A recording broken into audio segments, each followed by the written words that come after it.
The Fault in Our Stars was the 2010s teen movie of the decade. Okay. So this video was inspired by a tweet that I saw on my usual doom scroll, which asked, what was the 2010s teen movie? There was Clueless in the 90s, and in the 2000s there was Mean Girls. So what defined the 2010s? And I saw a lot of people saying Easy A, but I have to disagree. In my opinion, it was The Fault in Our Stars, and I'm going to get into why in a minute.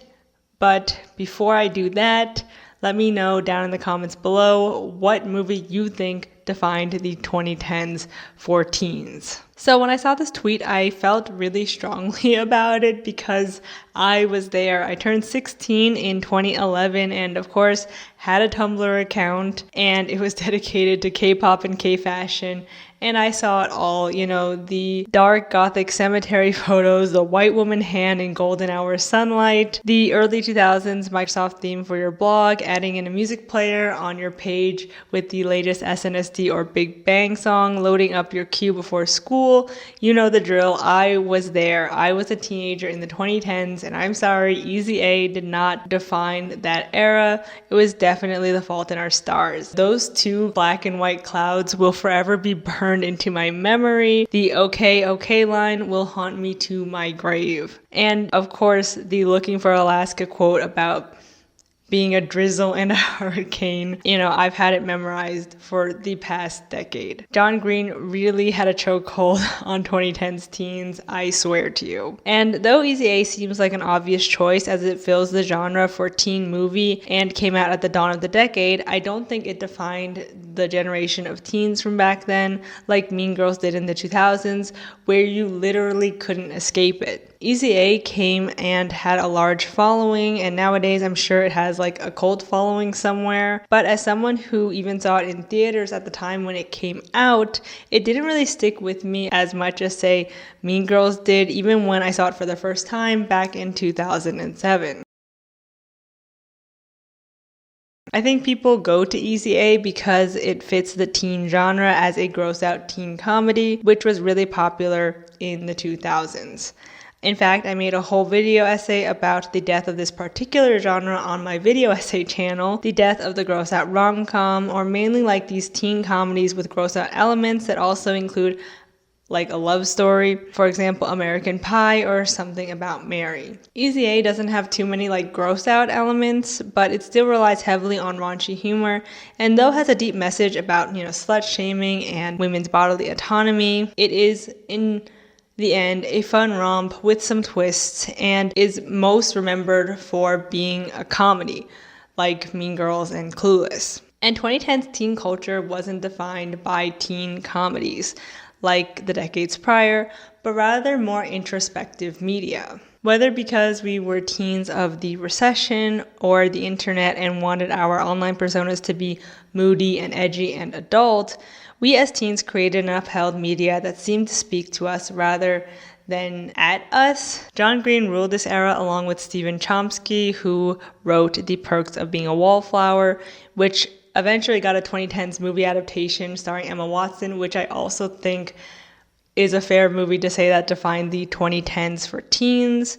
And even works like Catcher in the Rye by J.D. Salinger really spoke to like 2010s edgy, moody, and more adult and jaded teens. And of course, other works like Wes Anderson films and teen dystopian works like The Hunger Games also helped define the decade. We wanted to be deep and bask in our teen angst, and that's what we did. Well, until 13 Reasons Why came out at the end of the decade, and that's when teen moody edginess kind of reached its tipping point, in my opinion. And out came To All the Boys I Loved Before, and later in the 2010s, Do Revenge, which revived and embraced lightheartedness and aesthetics again, rather than being real and dark and moody by, smoking fake cigarettes and wearing neutrals and showing children fight to the death. It brought back like these colorful aesthetics again. And during the 2010s, the teen movie as we knew it, embodied in 2000s works like Juno and again Mean Girls and even Superbad and Napoleon Dynamite, kind of died out for a while. Though again, there was Easy A and The Duff, which came out during the 2010s and were more reminiscent of older teen movies, they didn't seem to garner the type of hype and following that, let's say, The Fault in Our Stars did. And even other deeper teen movies like Sierra Burgess is a Loser was a flop. And I think the reason why films like The Duff didn't really thrive that much in the 2010s is because they did rely on outdated humor and came out at a time when teens were hyper aware of societal issues like fat phobia, sexism, racism, etc. And the classic teen comedy needed to change in order to mesh with this new progressive audience. There was audible pushback to Sierra Burgess is a Loser and The Duff when it was coming out. And in general, there was pushback against, gross out comedies and the classic or stereotypical teen movie. I also think that it's important to note that the 2010s, though was quirky and chaotic in the beginning with like galaxy leggings and jailbroken iPhones and high-waisted skirts and owl necklaces, that soon gave way to minimalism and neutrals. The early 2010s is vastly different than what it would be at the end of the decade and even in the middle of the decade. And, this goes for all decades. Like the early 60s is totally different than the later 60s. And I think that this decade, the 60s, parallels perfectly with the 2010s. There's such like a visible shift after the 2016 election in the media that came out and how it was received. For example, no longer were teen dystopias reigning at the box office when we realized, or when, let's say white America realized we were living in a dystopia already. But I think The Fault in Our Stars was able to make a long-lasting impact because it was so understated. It didn't go out of fashion like teen dystopias at the time because it's political in ways that felt real and not otherworldly. Of course, it's still dated and has its problems. I think everyone remembers how the couple kisses in the Anne Frank house. But other than that, it does seem to really talk to teens and see them for them and not try to preach to them, but that's just my opinion. To wrap this up, the 2010s was a hard decade to pin down and, to grow up in because of, political and social economic factors, as well as trying to navigate, this new world called the internet, where it became more globally used than just a few years prior, especially by kids and teens. And young people of that era wanted realism that reflected their own hardships and their own problems, but that also had deep messages.